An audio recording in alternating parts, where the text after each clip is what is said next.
That's the wrong music for today's vibe, that's for sure. Welcome in to the PHNX Diamondbacks. But yeah, dude, just sad. There it is. That's the correct music, especially after what happened in this series. Welcome in to another edition of the PHNX Diamondbacks post-series show. My name is Derek Montilla, occasionally known as your mayor of sadness. I will be joined here shortly by our vice mayor of PHNX, occasionally known as your Thunderstick, Jesse Friedman, from the clubhouse after today's loss. But today's sucked. Today's game sucked. The Diamondbacks absolutely, this series sucked, let's be honest. Yesterday's game was exciting, but we talked about it already, that maybe the Diamondbacks shouldn't have won yesterday's game. They do lose today 5-3. Of course, the Diamondbacks did once again have an early lead that they let slip away. And of course, the bullpen was once again just not able to hold a lead. And I'm not going to put this entirely on the bullpen because the Diamondbacks, with runners in scoring position, were absolutely atrocious in this series. When I say atrocious, I mean they were 5 for 35 with runners in scoring position in this game. So this absolutely is not the way that an offense like this can operate. You can't miss that many opportunities to convert those runners in to score. But of course, before we get to that, we did have a little bit of news before today's game. There were some roster moves that were made and an announcement in regards to Jordan Montgomery and when he's going to make his first start. But the Diamondbacks did start off today by announcing that they recalled Justin Martinez from AAA Reno and have selected the contract of Logan Allen. Here's what Torey had to say about Justin Martinez in regards to what he has done to come back up to the big league in the minors. Yes, everything's trending in a very positive way. He's filling up the zone, and he's been very dedicated, working hard on the things that we asked him to, which were count leverage, not getting behind, not throwing middle balls, and he's been doing a really good job of that. Real good job. He's been pretty dominant in AAA. Justin Martinez, again, he definitely improved his command. And from what we saw today, it looks like Justin Martinez might absolutely be an asset for this team. Today, he went 1 2/3 innings pitch. He walked one, struck out one, and just looked really good in regards to his command. His velocity's down a little bit, obviously, in order for him to be able to command some of those pitches. But I don't care. From what we saw out of him, much better than what we saw out of Joe Mantiply, who again just was ineffective today.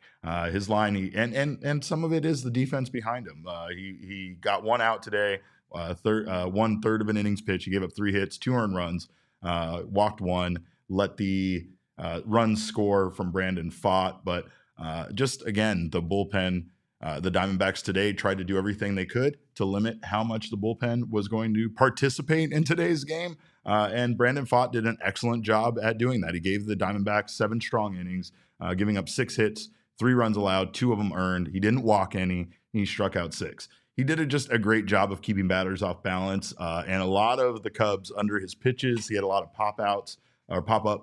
His sweeper was once again working. He wasn't really using his whole arsenal, but Brandon Pfaadt looked very good today. And again, when you talk about what this starting rotation is possibly going to look like when Jordan Montgomery arrives, things look pretty good. You add in the way Ryan Nelson has been pitching as of late, and the fact that the Diamondbacks do have Eduardo Rodriguez coming, but Torey did make kind of relayed some information to us today about Erod being transferred to the 60-day IL. This is what Torey had to say in regards to that transfer. I want to believe he's going to get strong and get healthy and magically come back sooner than later, but I don't think that's going to happen. We're going to slow play this, and I don't know when his exact day is, but I'm pretty sure he's been placed on the 60-day DL, so that's maybe what you're referring to, right? Right. This is for the 25th. So I guess what I'm trying to ask is that a status change for you guys, or is he highly likely to be out that long anyway? he was likely to be out that long. Yeah. I think we were just holding on to that, knowing if we had to make a roster move that we would do that. But he was going to be out until at least that time. Is some point in June probably most likely for him. I would say so. Yeah. Mm-hmm. Fairly devastating news there about Erod, but I don't think that it's going to impact when we were going to see them. I think this is just roster manipulation because he can go on the 60-day IL and they can retroactively push it back so that he's not gone 60 days from today's announcement. But if he wasn't going to come back before that period of time, that allows them at least some roster room to move around with Jordan Montgomery coming and being added to this roster. But I can't help but think, if the Diamondbacks were concerned about this, if when Eduardo Rodriguez first got injured, when that injury first happened, if there was just some fear, some internal concern that he could have a longer absence like what we've seen. When the injury occurred, Rodriguez himself and even the team seemed fairly positive this was going to be, a short injury stint and that he was going to be back in the starting rotation fairly quickly. Now, who knows how long this will actually be for, but do we have Jesse's tweet? Okay. All right. Well, Jesse tweeted out some information that was pretty interesting. They retroactively set it back to March 25th. 60 days after that will be May 24th. So he will remain out at least until then, according to Jesse. And that's when he was going to be out for in regards to re-aggravating this lat strain that he's had. So the Diamondbacks just unfortunately have had a bunch of injuries. Gabriel Moreno again gets added to that. Today there was another weird situation where Gabby was in the lineup and then once again scratched from the lineup. So he did hit late in the game. He did have a pinch hit at bat, but the Diamondbacks definitely are plagued by injuries. When it comes to the game, though, Ketel stayed red hot for this team. He hit a leadoff first pitch home run that went 417 feet. It was his third leadoff home run of the year. He then stretched a single into a double in the third inning. The man has just been hitting the hell out of the ball. And honestly, Ketel has been the MVP for this team by far. He has been the most valuable player. Lourdes Gurriel had that title there for a little bit, but I feel like Ketel has been doing it just consistently throughout. And he gave the Diamondbacks a great chance today to win. But like I said, they just failed to capitalize on runners in scoring position, going 1 for 11 today. Jock did add a late dinger, and that was nice. Moved the Diamondbacks 5-3, so they were only down by 2. But just wasn't enough late. The Diamondbacks just weren't able once again to convert those runners.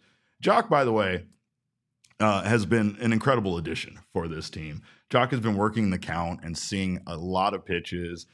He's currently hitting 333 with a 1043 OPS. So you just can't say enough about Jock and what he does for this team at the plate. It's not just about power. He's just an excellent hitter, period, all the way around. And I think that he's going to end up being a big asset for this team, probably putting up much better numbers than we saw in San Francisco last season. But again, they couldn't do it on their own, and the Diamondbacks didn't get much help offensively around the team, in regards to that. So today's loss, definitely a frustrating one.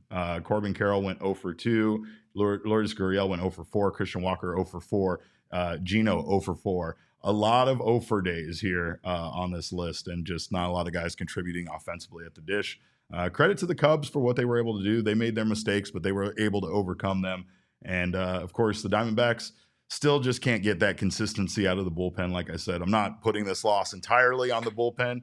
The offense definitely didn't really step up, like I said. But, again, the Diamondbacks just can't seem to find somebody consistently that they can count on. Hopefully Justin Martinez can be that for Torrey. Again, he had his great outing today. But the Diamondbacks did option Tommy Henry and Luis Frias to AAA Reno. That was the corresponding move for Justin Martinez and Logan Allen being selected. And this is what Torrey had to say in regards to Tommy Henry and why he was essentially the odd man out for the starting rotation. We got to slice it as thin as possible, right? Sometimes it's a slam dunk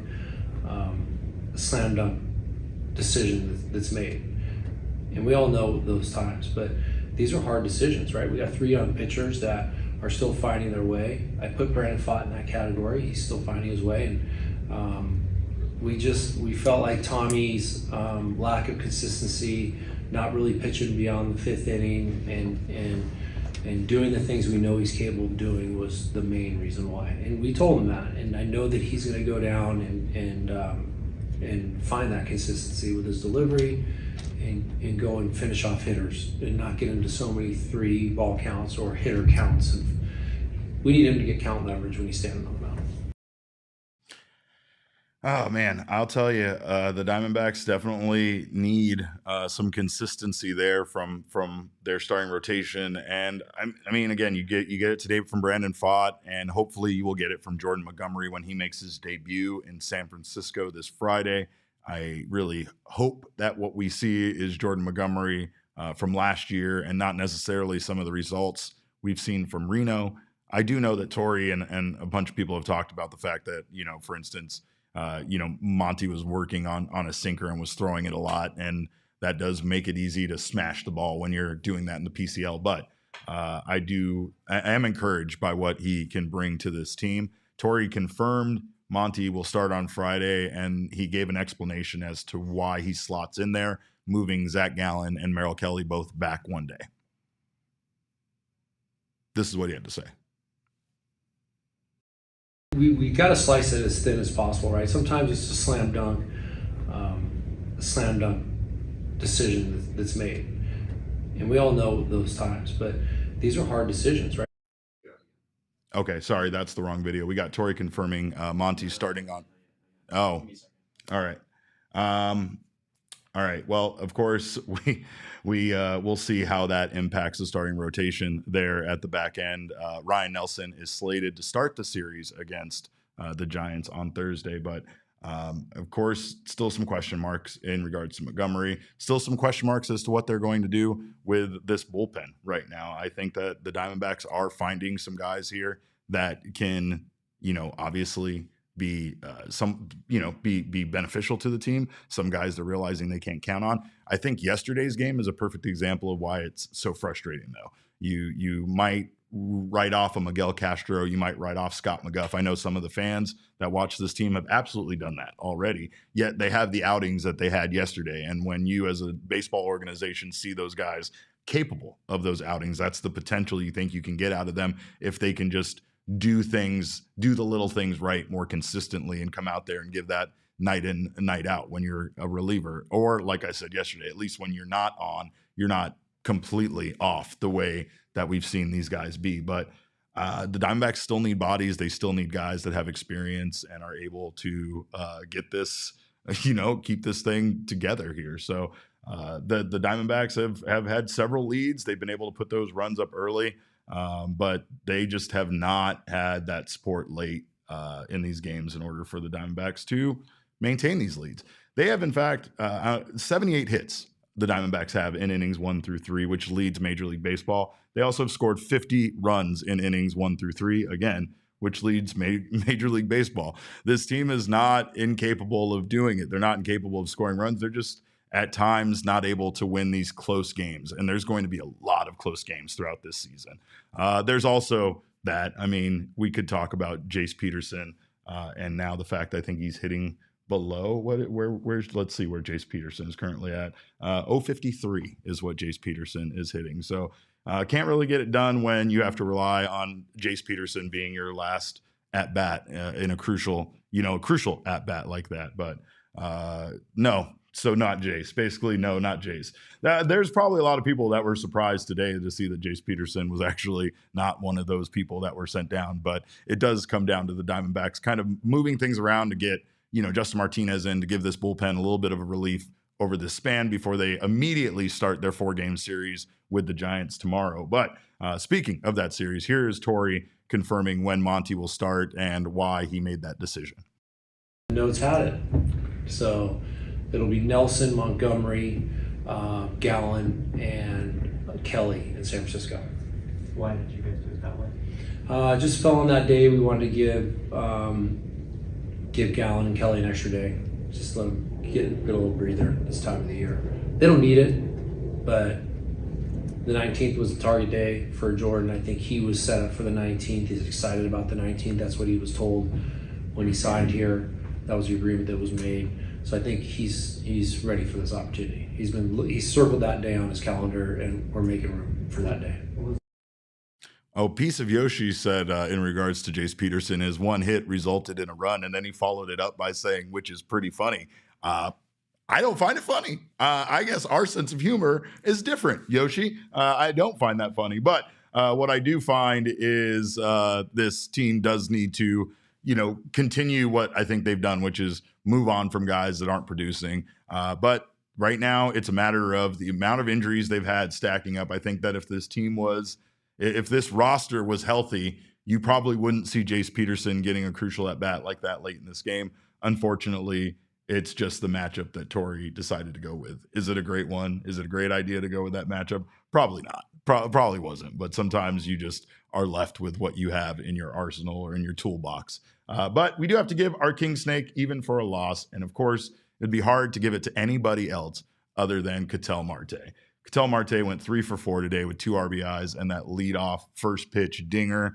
The man has just been incredible. I think the only thing I find surprising is, what were you saying, Damon? He only has 10 RBI? Is that right? I don't think I was. Oh, okay. I apologize. I'm not putting it. Must have been some other very smart mind. This is actually, you know what? I'm going to address it. I don't think Damon's at the top of his game either. I think Damon is definitely faulting in the bullpen way recently. And I need you to step it up before I send you down to Reno. I think that this is egregious, and I'm Jon Snow right now, one-man army, holding down the PHNX headquarters, and he really is. Being accused and attacked by people in the comments is pretty disgusting. Yeah, well, I'm going to continue to do it anyway, but I love you for it, and we are still Damon's dogs. But he said Brandon Pfaadt snubbed. Yeah, maybe, but I mean, Ketel Marte just continues to be on fire for this team. He literally hit home runs in back-to-back at-bats if you go back to last night's 9th inning. But the only thing, again, like I said, 10 RBI for Ketel. So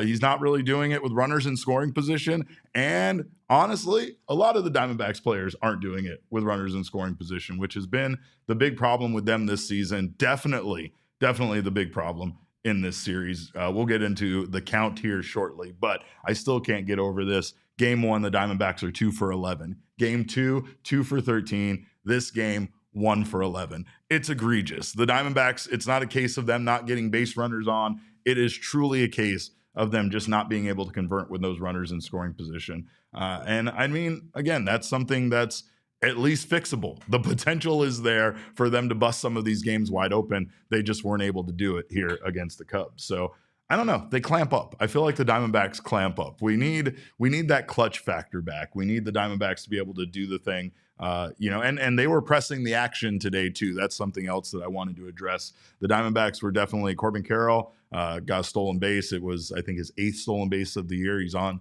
pace for 68 stolen bases, so close to being 69. But he, again, they kind of let up late, and you didn't see necessarily the same aggression out of them, I think, late in the game. And that could be part of what we're seeing out of them this season. I don't know. They do have a lot of leads, though. There were a lot of lead changes again in this game, and the Diamondbacks just couldn't end up coming out back on top. So we'll see what happens with the bullpen specifically going forward. There are going to be some more roster moves that are needed once Jordan Montgomery does get officially added to the roster. So Justin Martinez could potentially be here for a short, limited amount of time, or maybe the Diamondbacks look to send somebody else down at this point, because there are a couple of candidates that you could say could probably be sent down. This team, again, needs to continue to adapt and try to get better.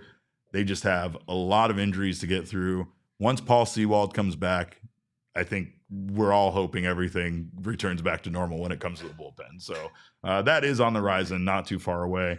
Eduardo Rodriguez, unfortunately, a little bit farther away than we were hoping. But we do appreciate you guys for being here in the PHNX Sports YouTube channel right now. We thank you so much for subscribing. If you have done that, if you haven't, subscribe now. Sign up for notifications. That way you don't miss when any of our shows go live. Leave us a review on the audio podcasting side. Make sure you subscribe on your favorite app over there as well.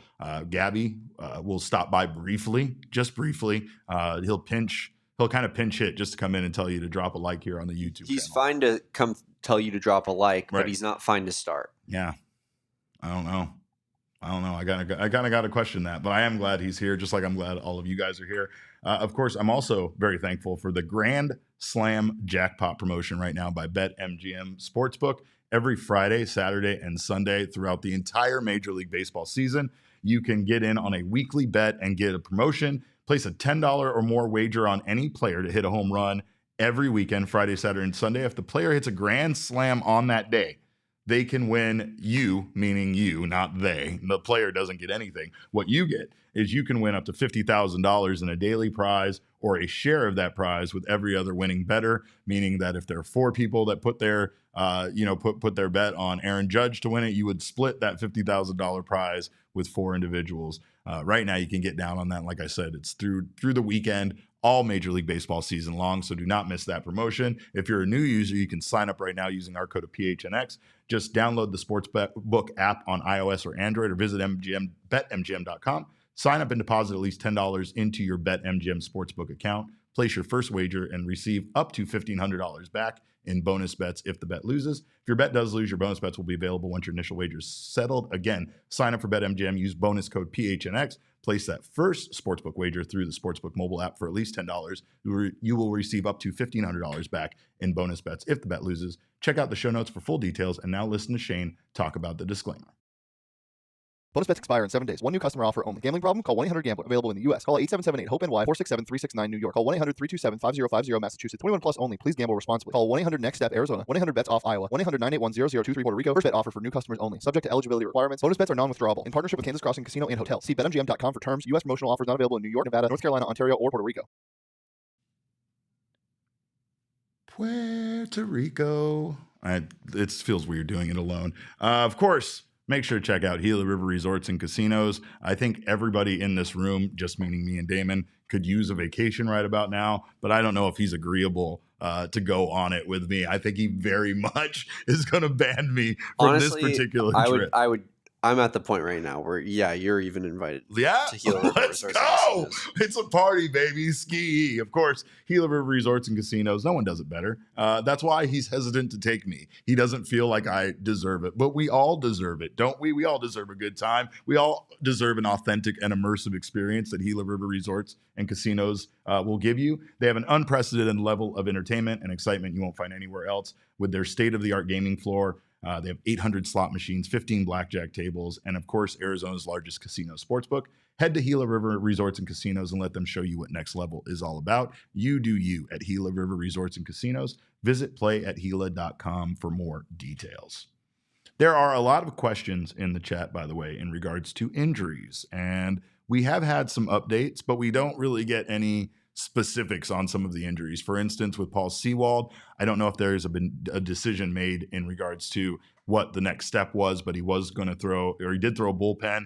They were discussing if he was going to take some live BP or if he was going to perhaps be sent to Reno to start his rehab start. So that's how close Paul Sewald is. I feel like in maybe about a week from today, we'll hear about Paul Sewald potentially making some of those rehab starts or being set up for some rehab starts in Reno. In regards to Perdomo and Alec Thomas, both of those guys are still a little ways off. It sounds like Perdomo is still in like the recovery phase, whereas Alec Thomas has been running. He hasn't been running the bases, but he's been taking batting practice and he's been running. So it sounds like Alec Thomas is going to be back relatively soon. I would say that we should expect Alec Thomas back by the middle of May. That might be a little bit of a maybe too soon, but I would say before the end of May, we'll be getting Alec Thomas back. Hopefully Perdomo won't be too long after that. And Eduardo Rodriguez, from what we're understanding here, like I said, Jesse's tweet earlier, he said that that would place him, the 60-day IL would place Erod's return to be around May 24th because they retroactively set it back to, I believe, May 25th is what Jesse said. So, of course, we have a lot of guys to return, and of course, we'll see how those guys factor in, and especially Geraldo Perdomo. I mean, you know, someone said it in the chat, but Perdomo is the heart and soul of this team. Damon says that to me every single day, multiple times. Text you it before you go to bed at night. He does. It's kind of it's a little much, but I get it, right? And you feel that, like, at times with the mistakes they've been making, the way they look, especially today, man. I mean, you could really play the Benny Hill music there in that 8th inning when the Diamondbacks were allowing those runs to score and making those mistakes, throwing the ball all around the field. Instead of having runners on the corners at first and third, you got one that scores, one that makes it around the third.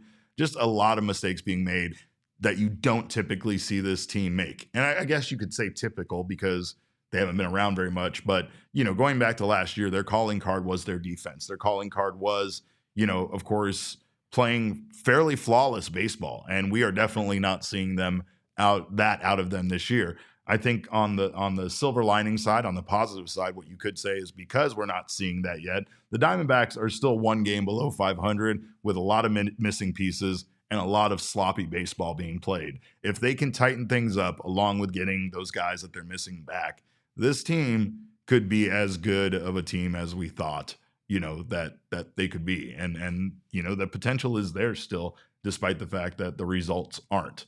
This series was frustrating, though, and let's take a look at the count here presented by our friends at Desert Financial Credit Union, because these numbers, they are very, very wacky. The Cubs barely outscore the Diamondbacks in this series, win 19 runs to 17 runs. The Cubs out-hit the Diamondbacks 31 hits to 22 hits, but it's the runners in scoring position.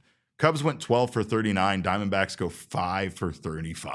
The Cubs just, they converted those opportunities with runners in scoring position. Starting pitching ERA, much better for the Diamondbacks. Of course, the relief pitching ERA, much better for the Cubs. Cubs had a 6.13 ERA for the starting pitching to the Diamondbacks 4.41. Relief pitching 3.14 to the Diamondbacks 6.08 ERA for the bullpen. It was story of the season. This graphic, it feels like the not being able to get it done. No against timely relief hits, pitching, and then relief pitching just eating us alive. Yeah, you're absolutely right. It's the same thing every single game. Yeah, I don't know, man. I think the one thing that's really frustrating about this, I think Craig Counsell did his homework a bit, because the minute that his starters struggled, Craig Counsell went to his bullpen. He got 5 innings out of his bullpen in game 1, 4 2/3 in game 2, 4 2/3 in game 3. So he really called on that bullpen, which, as we've seen so far in this young season, has kind of been the Diamondbacks' kryptonite a bit. The Diamondbacks have not been able to perform well late in games. And, you know, again, game 2 was kind of an anomaly for the way that they've been performing this year. Not only were they able to not just score in bunches, they were able to put up some single-digit runs in consecutive innings, but they were able to put those up late and tie that game late. But it still feels like this team is just going to roll back again. Just the 3 hits kind of scattered throughout the game, the 3 runs, excuse me. You got Catel's leadoff single, then Diamondbacks score 1 in the 5th, and then Jock's solo home run in the 9th. Really had a lot more opportunities than that, obviously, based on the 1 for 11 with runners in scoring position. But you can't expect to win going 1 for 11 with runners in scoring position. I still don't understand how they scored 12 runs in yesterday's game. 2 for 13, Damon. 2 for 13 with runners in scoring position. How did they score 12 runs?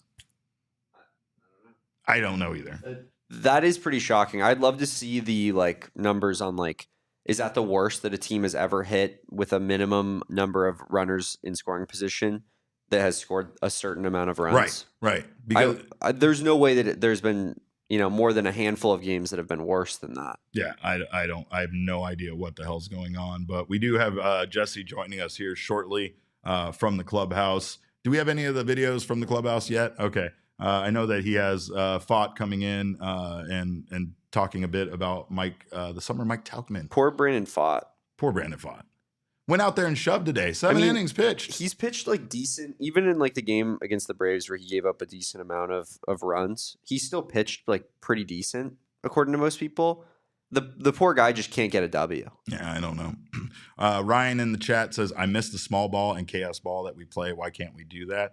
I don't know. That's a great question. I felt like they did a better job of it today. Cattell pressing the action on that single that he hit, I think, what was that, in the third inning, where he turned a single into a double. That felt like one of those situations where I'm not sure if many guys on this team could do that. I thought Cattell really came out of the box fast and tried his best to stretch that into a double. But it also caused the Cubs to make mistakes. That's something we brought up yesterday. That's something that was brought up to Torrey by none other than our guy Barry Bloom in regards to the loss in game one of this series was why not send Cattell there late in that game? Why not keep pressing the action with these guys with their legs? It's because when it happens and it goes your way, then you look like a genius. And if it doesn't go your way, you look like an idiot and you wasted an opportunity potentially to get the tying run in, right? It really has been more about trying to trust the hitters this season. And so far, when we look at these numbers with runners in scoring position, the Diamondbacks obviously aren't getting it done with those runners on base and those opportunities to score runs. So as much as you want to try to let the bats do the work, the bats aren't doing the work. And I think that there's something to be said about that comment, right? There's something to be said about the Diamondbacks creating that chaos, pushing that action, and just, I guess, keeping the pressure on the opposing team at this point. But there also are, there's also a couple of guys.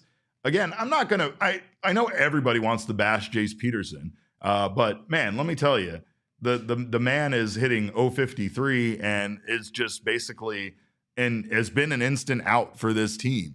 And as much as I want it to work, I think everybody wants it to work.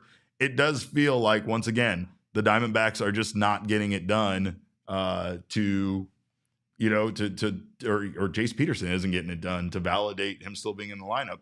Diamondbacks still have a lot of young options that they could go with in the farm system. I think with the success that fans have seen from guys coming up and filling those roles, they want more of that. And I just think right now the Diamondbacks don't have that person ready, right? Jordan Lawler, injured. Jerry P, injured, right? So the injuries go beyond that. I mean, Gino Groover sustained a pretty substantial injury that's going to keep him on the 60-day IL himself. So even guys that aren't close, that are farther off, that you maybe could start thinking about their name or asking how they're doing, they're not close to being ready. So this is going to be obviously a period of time the Diamondbacks just have to kind of tread water.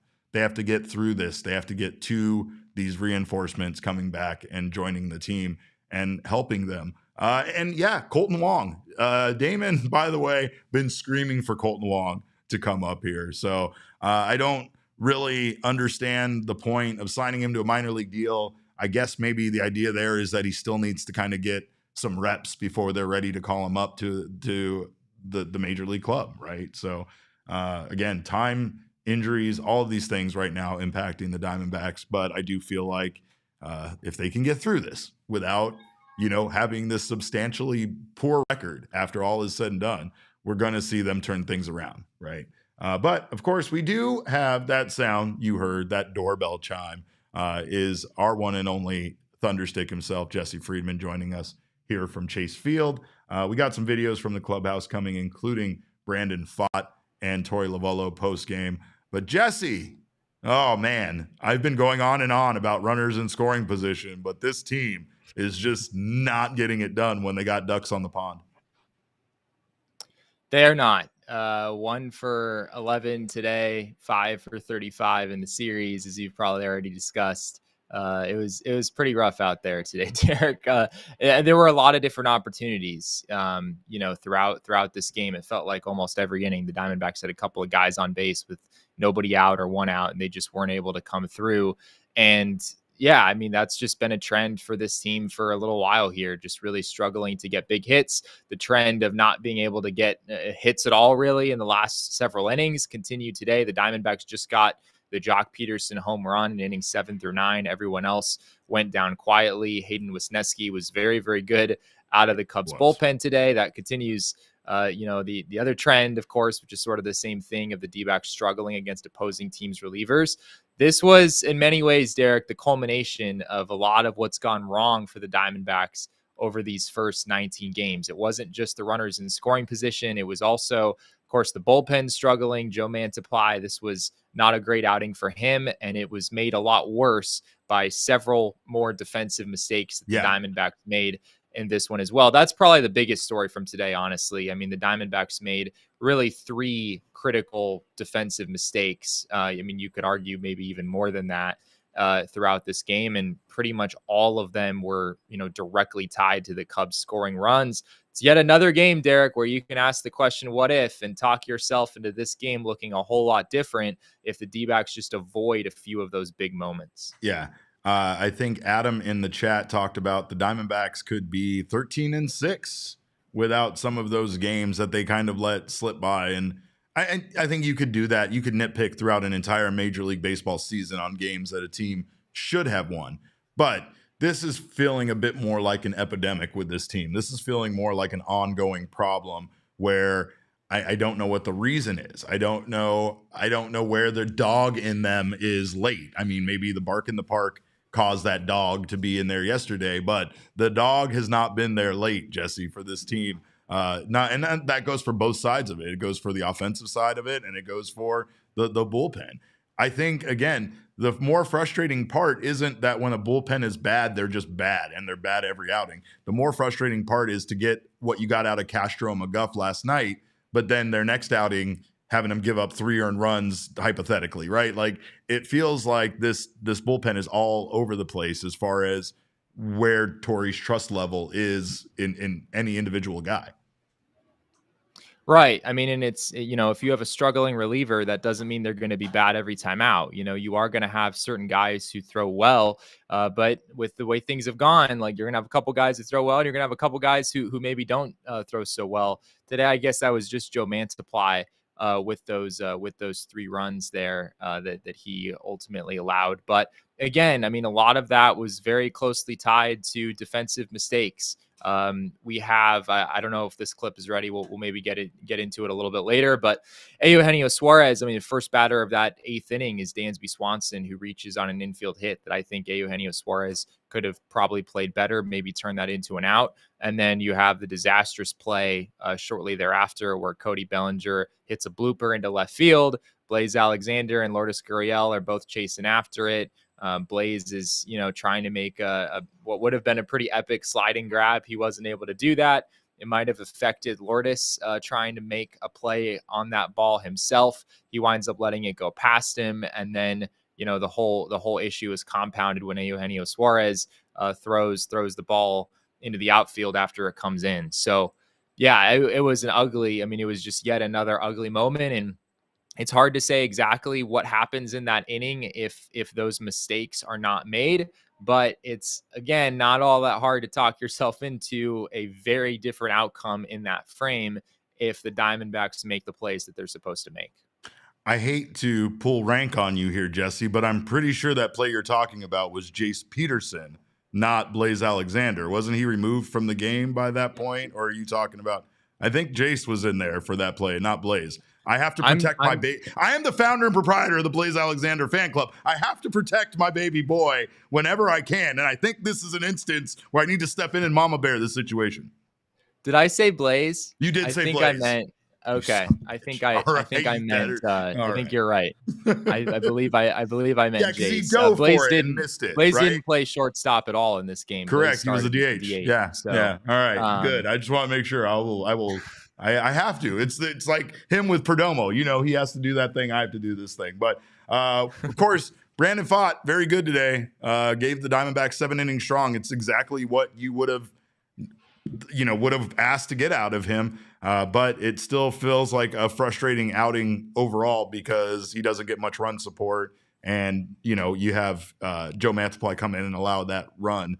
Thoughts on Brandon Pfaadt today and what he was able to do? He was really good, man.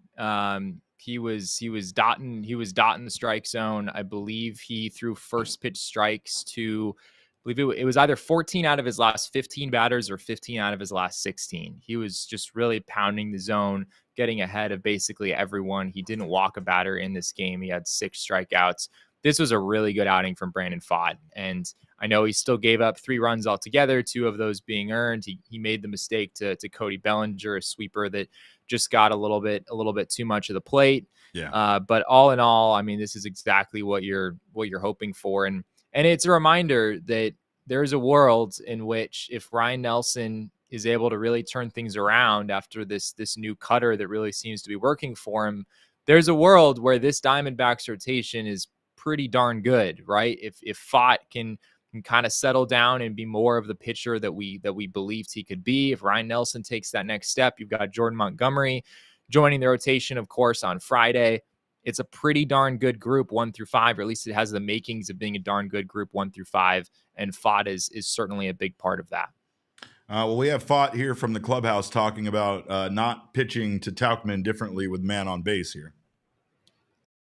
To be honest, I wish we did. I think usually he's a patient guy, and I wanted to get ahead, and looking back on it in hindsight, he was aggressive and he got us. I know Pfaadt was part of 3 of those runs, right? 2 earned, 1 of them he was also partially responsible for, but this loss doesn't feel like it's on him. I think you would be happy getting these numbers out of Brandon Pfaadt in any outing.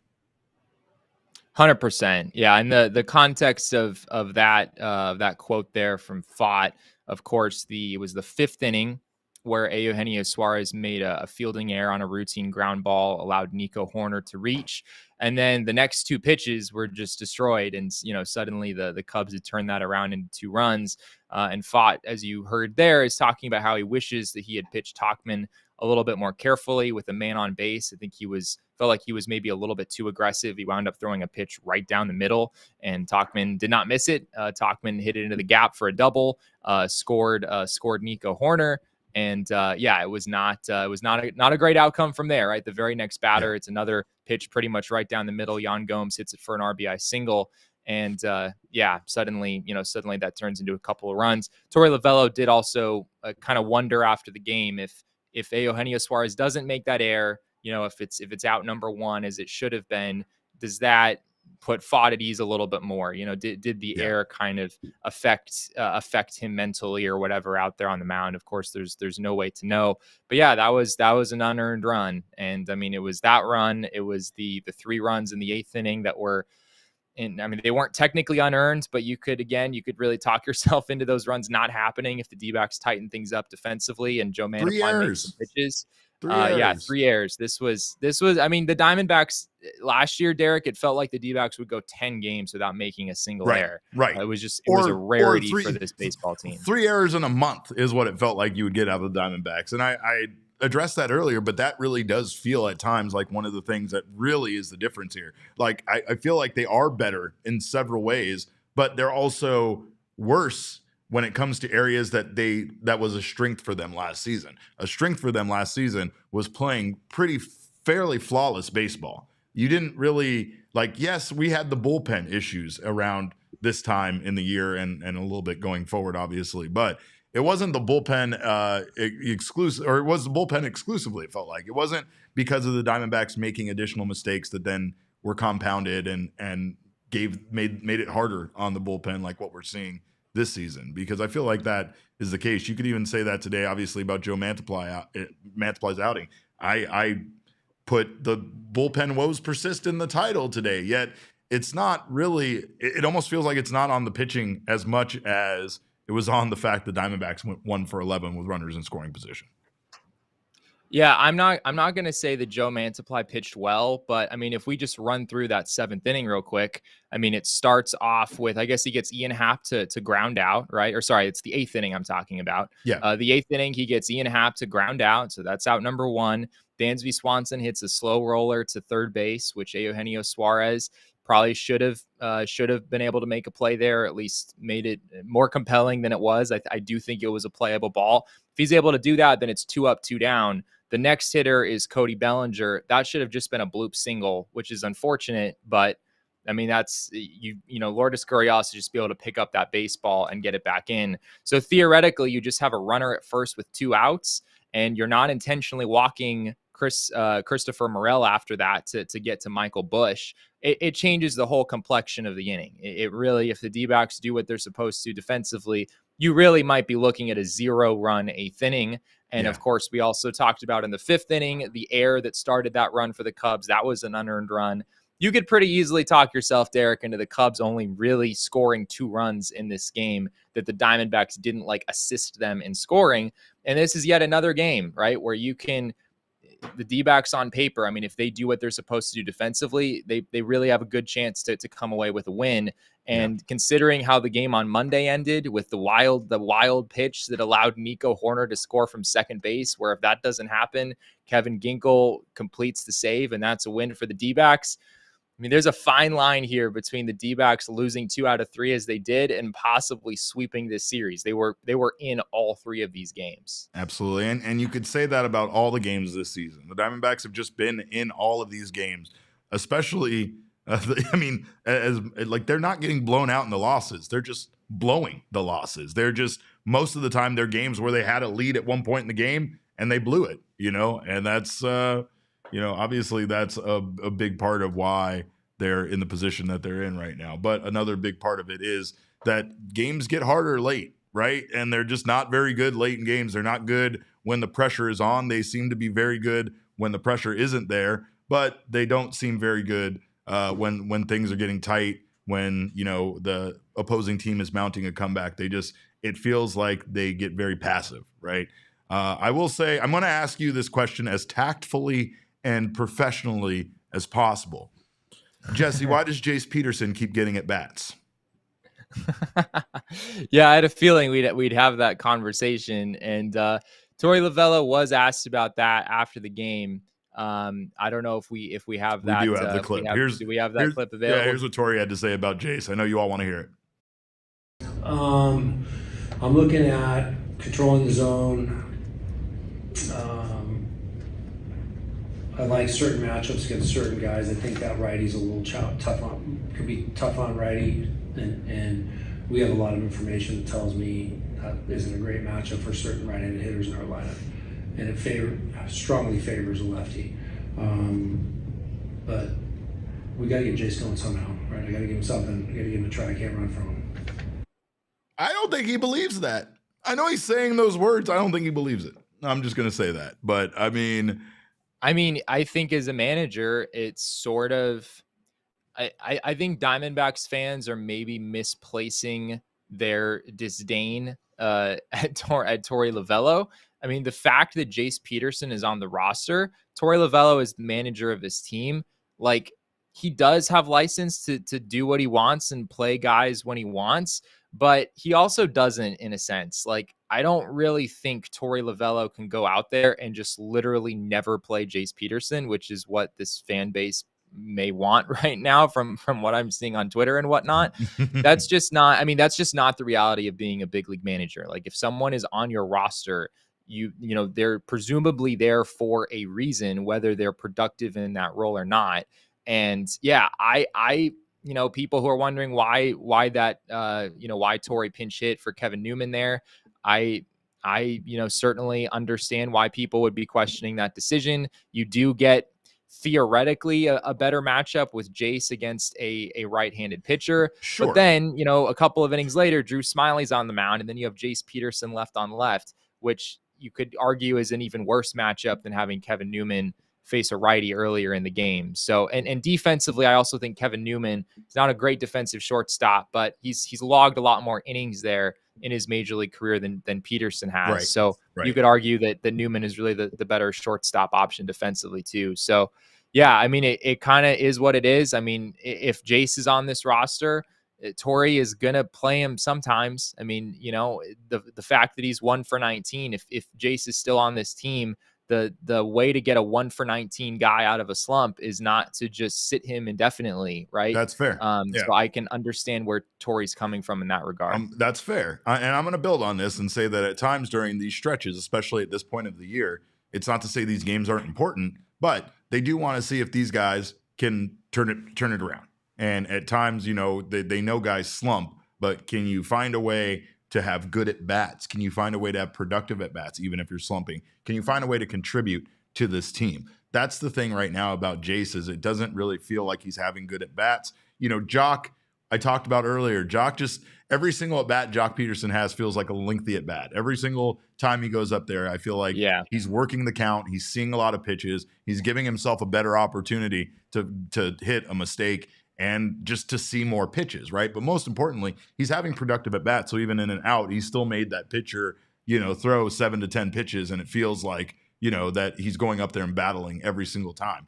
There are things like that you can see out of guys that are struggling that at least are encouraging, or it makes you feel like Perdomo, right? Perdomo's a guy who his numbers at times aren't great. His stats aren't great, but you see Perdomo go out there and 2 of his at bats, he saw 12 pitches and worked the count really well and just drove up the opposing pitcher's pitch count. So there's things about that I think guys can still do. There's things that they can do to have a positive impact on the game.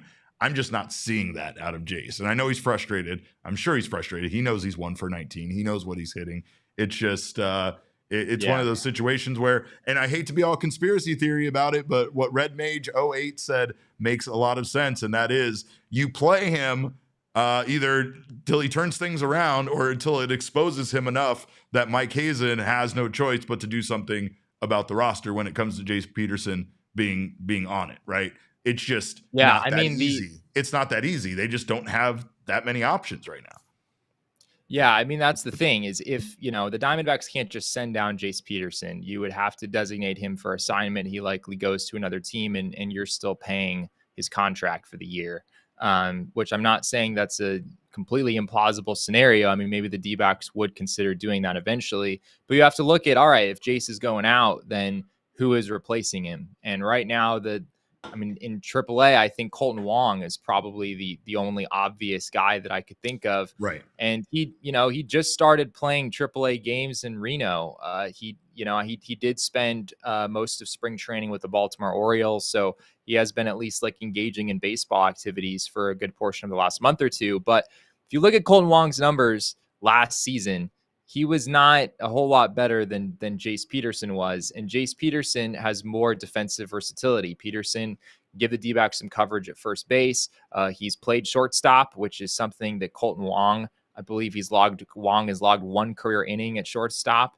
Wong, I don't think, has ever played third base. That's another position that Jace Peterson can play. So you have to think about who's stepping into that role if you were to move on from Peterson. And frankly, the Diamondbacks don't have any other options right now, at least any other options that are clearly better than Peterson is at the moment. I'll make Diamondbacks fans feel better about at least one thing when it comes to that. Jackson Holliday is 1 for 22 with an 0.46 batting average, so it could be worse. All right. I don't think that's going to help. I don't think that's going to help. I just want to throw it out there. Bo said that earlier, but anyway, we do appreciate you guys being here. Of course, make sure to stop by Circle K on your way home from the ballpark or from work, wherever you're at. Fill up your gas tank right now. You can save 25 cents off per gallon on your first 5 fill-ups if you join the Inner Circle program for free by downloading the Circle K app today. Terms and conditions apply at participating locations. Visit CircleK.com for details, but you'll get that 25 cents off per gallon on your first 5 fill-ups and then 3 cents off per gallon every day after that, stacked with other things like the Easy Pay option, as well as you can get that premium join the Inner Circle and get your 5 cents off per gallon after that. That's what Damon Dog has. He's a smart guy. You also get all sorts of free coupons in the app for pizza, coffee, and ice cold fountain drinks. So make sure to stop by Circle K today. Also, get yourself some frosty cold 4 Peaks while you're there at Circle K. I had the opportunity to finally have Bad Birdie Juicy Golden Ale from a tap, Damon, from a tap. I haven't had it from the tap From yet. the tap. Oh my God, it was electric. I've been going to our friends at Circle K to buy cans. See? 15 packs. 15 packs. And the beer cave. Yeah, that's right. So good. You also can get it on tap. You can get it everywhere because it's available right now. It's their collab between 4 Peaks and Bad Birdie. Super drinkable, extremely drinkable, thirst quenching, and the perfect companion at the tee box or in your refrigerator. Also, maybe when you're out at the bar. Visit 4peaks.com/locator to find all your favorite beers and events. Check out at 4 Peaks Brew at 4 Peaks Pub to keep up with the latest at Arizona's hometown brewery. Must be 21 or older to drink 4 Peaks. Please enjoy responsibly. Before we get out of here, Jesse, as we know, the numbers, in fact, never lie. The numbers, I might lie, Tori might lie. We're all human. We're all fallible. But the numbers, they don't lie. What do you got for us for today? Today's number is 9, Derek, and 9 represents the number of called strike sinkers for Brandon Pfaadt. Yes, I know that may seem a little obscure, but I did some research, and Brandon Pfaadt had not had more than 5 called strikes on his sinker in any previous outing in the regular season in the majors. And it could become like low-key kind of a strikeout weapon for him. If he's able to dot the inside corner or the outside corner with a sinker, it's got some pretty good lateral movement. He also got a couple of calls on that pitch today, which makes it doubly effective when he's able to put it, maybe a couple inches off the inside corner to a lefty. We saw that a couple times today. That's been a really big pitch for him. When Brandon Pfaadt came up last season, he did not have a sinker. It was just four-seamer, sweeper, changeup, and then the occasional curveball as well. He wound up adding that sinker sort of midway through last year, and it has worked wonders for him. I think Brandon Pfaadt's sinker is a big reason why he's been able to take the steps forward that he has, toward the end of last year and so far what we've seen this season. It's a really big weapon for him, and today was about as good as I've seen that pitch with the combination of movement and location that he had. Well, and he got 6 whiffs on his sweeper, and he threw all 3 of those pitches, the fastball, the sweeper, and the slinker, pretty evenly. 31% of the time he threw the fastball, 29% sweeper, 22% sinker. So I think, we're still seeing Brandon Pfaadt develop. This is by far not his final form. And I think you're right. I mean, that sweeper has already proved to be an extremely effective pitch when it comes to swing and misses. So if you can add in a pitch that leaves a lot of batters standing there with the bat on their shoulder as a strikeout pitch, as well as that sweeper for the swing and miss, that's some pretty effective, weapons to add to that 4-seam fastball. He also stole a few strikes with first pitch curveballs, which is something I like to see. Just kind of, changing the pace for the hitter a little bit, throwing something at them that they're probably not expecting.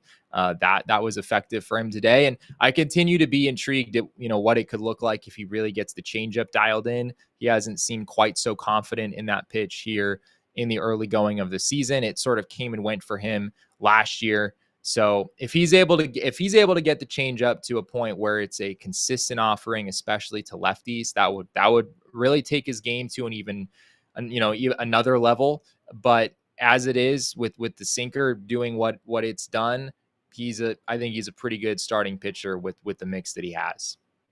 By the way, the upcoming series, very daunting. Diamondbacks had 2 extra innings game in this series against the Cubs. No off day. Because, of course, I think the only way this would have gotten worse is if they would have gone into extra innings in today's game, too. But they start a 4-game series tomorrow in San Francisco against the Giants with Ryan Nelson on the mound against Logan Webb. We have Jordan Montgomery there, who we spoke about earlier, making his debut in an extremely exciting matchup against Blake Snell in Game 2 on Friday. And then the big boys come out for the Diamondbacks. Zach Gallen against Harrison. Merrill Kelly there against Hicks. And, of course, Diamondbacks have a very good chance with those 3 guys going in the series to walk out of San Francisco with a win. Ryan Nelson also has been pitching really well lately, so he actually has a decent chance to maybe catch the Giants here on Thursday. But some concerns with this series starting so soon and it being a 4-game series. Like, I feel like there's absolutely no rest when it comes to this Diamondbacks team right now.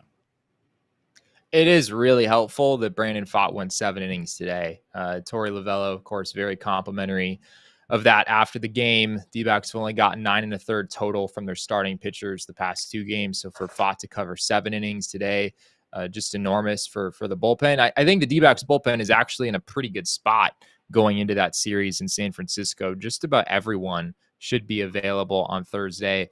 And maybe you wouldn't want to use Justin Martinez after he threw a decent number of pitches to finish up this one, but D-backs bullpen should be in a pretty good spot. And these are some pretty fun pitching matchups. I'm looking forward to. Logan Webb, of course, is one of the better pitchers in all of baseball.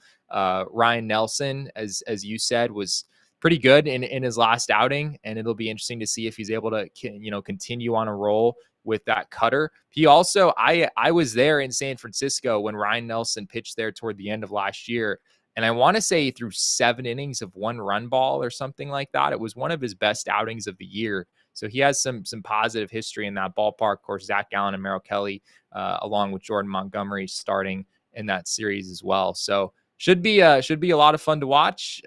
Even though, frankly, Derek, the Diamondbacks, I'm not sure you could call this team fun to watch up to this point in the season. They're in every game. I mean, in some ways, I think it's a testament to the talent that they have, that they've managed to go 9-10, even though there have been so many close games that haven't gone their way, where they've really made some crucial mistakes. Bro, too soon. Hey, too Saul. Soon. He just came in here and took a Coyotes goalie helmet off the wall and just. For the request of Jacob, so we can have. Oh my God! Like, bro. Have some class. Have some Let the sensitivity funeral here. happen. Like, I don't love the Coyotes too. You're just gonna come. You want to take the bobbleheads while you're at it? You want the gloves too? Oh man. Anyway, Jesse, the one thing about this is it does, like I said, they don't have the off day, but Jordan Montgomery does allow Zach Gallen and Merrill Kelly to kind of stay on schedule. If they did have that off day on Thursday, they would have started essentially on Saturday and Sunday with Ryan Nelson being in game 1. So Montgomery definitely helps those guys to at least stay, I guess, on the schedule that they're on without it, really being impacted too much. And we know both of those guys, they've been very good, and we don't want to do anything to disrupt them, but we also know that they didn't get a lot of off time this off season. So we, of course, it definitely helps to have Montgomery kind of slotting in there in that spot that he's going to pitch against Blake Snell.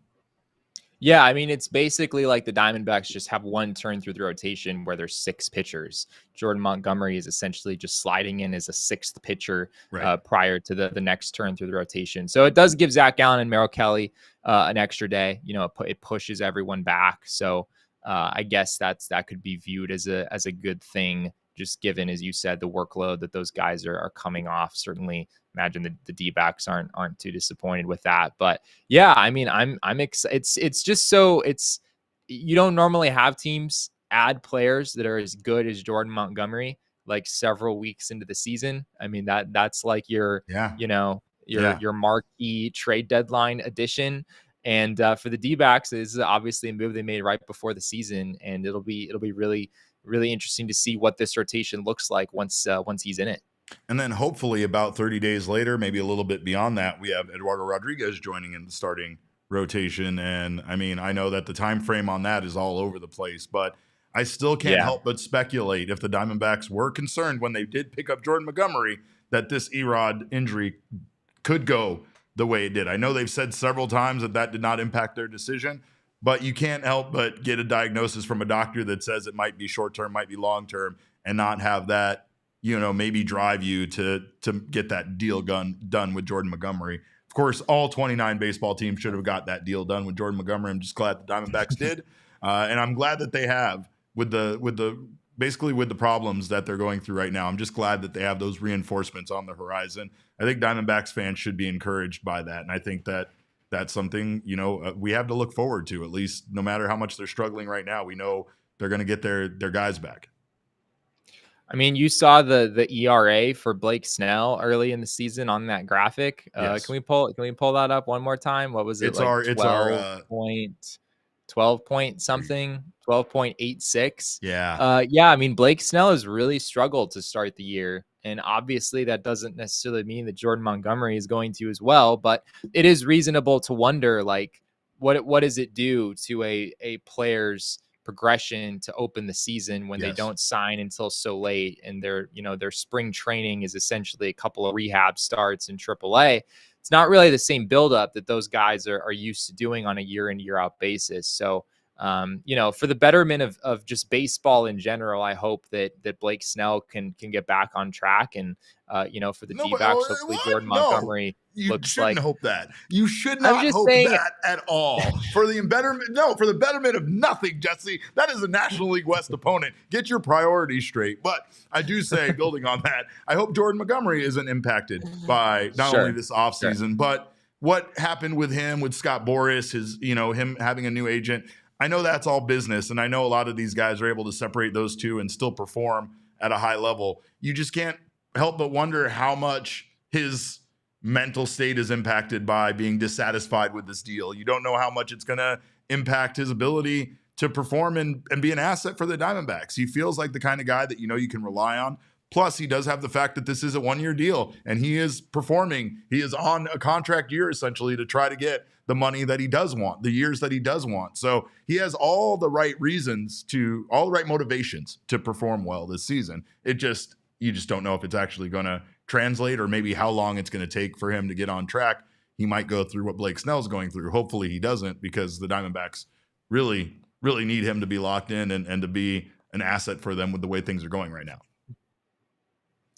Yeah, Montgomery's velo was down a little bit. We've talked about that, but I don't really find that to be too concerning. I could very well see a scenario where the adrenaline kicks in of making his debut with a new team, and as you said, this is a really important season for him. From a contractually, Jordan Montgomery certainly has plenty of motivation, I guess, for whatever that's worth. And the D-backs have, a couple of other players on this team as well that are playing for their next contract this season. I guess a couple of them were big in this game, right? Jace Peterson, as you mentioned, his at-bats continue to look outstanding. He's got a mutual option for 2025, which oftentimes we don't see mutual options picked up. Usually one of the sides wants out when all is said and done. And Eugenio Suarez, the D-backs have a club option on him for 2025. That's going to be one of the bigger decisions for them to make this offseason. And obviously it's still early, Derek, but it's a pretty rough game for Eugenio Suarez between the two fielding errors. Also the play that we talked about with Dansby Swanson, that he, maybe could have had an out there and waited a little bit too long, going 0 for 4 at the plate. He's been his bats haven't looked great here in the last few days. So not a great start for Gino Suarez. He's as advertised so far, right? And I know that the defensive consistency hasn't been there as to what we've heard about in the past, but offensively, it does feel like it's a feast or famine with him and the strikeouts and everything like that. So, I mean, it's probably what we're going to get out of Gino, but hopefully we get more good times than bad times out of the bad guy. A lot of people are asking, Jesse, if Montgomery is going to be on any kind of short leash in his first outing. Do you see that being maybe 80 pitches, 85 pitches, somewhere around that neighborhood? Or do you think that he's ready to go depending on the situation?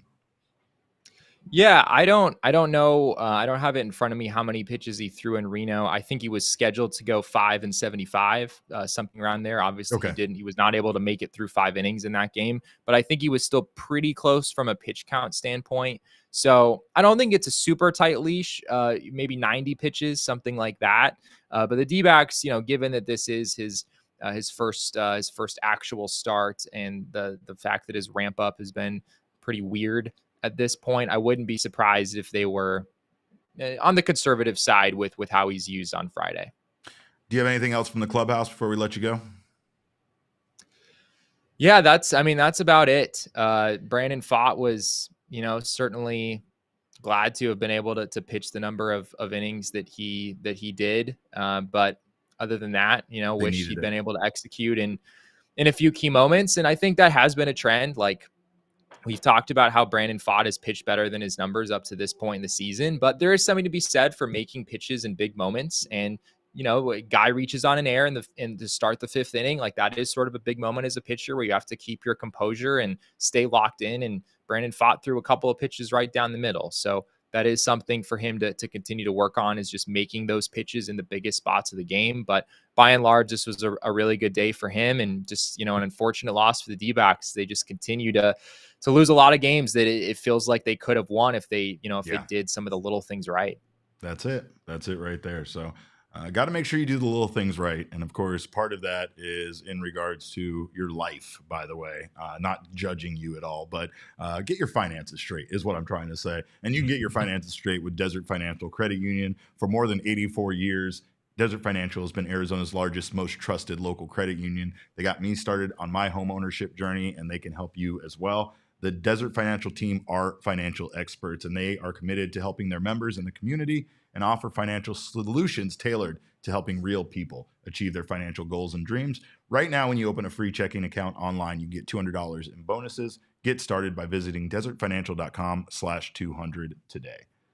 Also, losses like this are OG's days because when you watch the mistakes made, you can't help but say, oh, geez, watching this team. OG's has launched their 2 new products. Their OG's Natural and the Big OG's, both which I am a huge fan of. But my favorite OG's is their Sleep Edition gummy because I need sleep. I need sleep right now. I know Jesse is probably on like 2.5 hours of sleep after last night's game and then getting to the ballpark today. So everybody needs to get better sleep, and OG's can help you with that with their Sleep Edition gummy.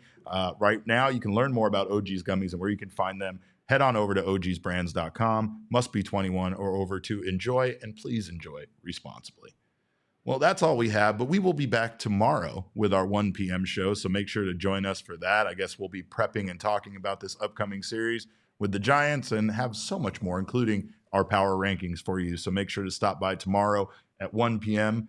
In the meantime, you can follow us on Twitter. I am at cap_caveman with a K. Jesse is at Jesse N. Friedman. Of course, Damon Dog. He is at Damon Dog. That's DAWG. And we are Damon's Dogs. Bark, bark. Bark, bark. Our show is at PHNX_DBacks. But of course, all roads lead to at PHNX_sports on Twitter, Instagram, and Facebook. We appreciate you guys stopping by today. We thank you so much for your time. And we'll see you tomorrow at 1 p.m. In the meantime, have a great night. And remember, kids, baseball is fun, but it's so much more fun when you go do better than going 5 for 35 with runners in scoring position. We all silly like the mayor.